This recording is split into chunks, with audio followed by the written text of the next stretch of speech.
तब उसने धूल के करोड़ के समान मांस की वर्षा की, हाँ, समुद्र के बालू के समान पर वाले पक्षी की वर्षा। और उसने उन्हें उनकी छावनी के मध्य उनके निवास स्थान के चारों ओर गिराया। वे खाकर तृप्त हुए। उसने उनकी कामना पूरी की। उनकी कामना पूरी होने से पहले, जब उनका भोजन मुंह में ही था, परमेश्वर का क्रोध उन पर भड़क उठा। उसने उनके कई बड़े बड़े बलवानों को मार डाला और इस्राएल के जवानों को धराशायी कर दिया।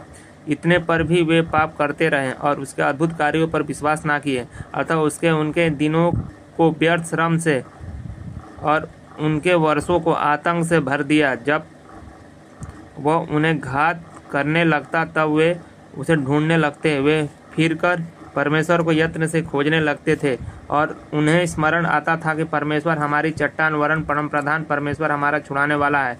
फिर भी उन्होंने अपने मुंह से उसकी चापलूसी की और अपनी जीभ से उससे झूठ बोला। उनका हृदय तो उसके प्रति दृढ़ ना था, ना वे उसकी वाचा के प्रति सच्चे थे। परंतु उसने दयालु होने के कारण उनके अधर्म को क्षमा किया और उन्हें नष्ट ना किया। उसने बहुधा अपने क्रोध को रोका और अपने संपूर्ण कोप को भड़कने ना दिया। इस प्रकार वह स्मरण करता रहा कि ये तो प्राणी मात्र है, एक वायु जो चली जाती है और लौट कर नहीं आती। उन्होंने जंगल में कितनी ही बार उसके विरुद्ध बलवा किया और मरुस्थल में उसे उदास किया।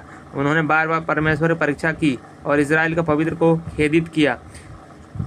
उन्होंने उसके सामर्थ्य का स्मरण नहीं किया, ना उस दिन का जब उसने उन्हें शत्रु से छुड़ाया, कि उसने मिस्र में अपने चिन्ह तथा सिय्योन के मैदान में अपने चमत्कार कैसे दिखाए और उनकी नदियों को लहू बना डाला और वे अपनी जलधाराओं से भी ना सके। उन्होंने उनके मध्य डांसों के झुंड भेजे। उन्होंने उनको काटा और मेढक भेजे जिन्होंने उन्हें उजाड़ दिया।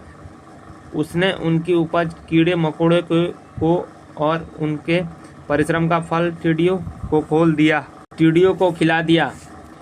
उसने उनकी दखलताओं को ओलों से और उनके गूलर के वृक्षों को पालों से नष्ट कर दिया।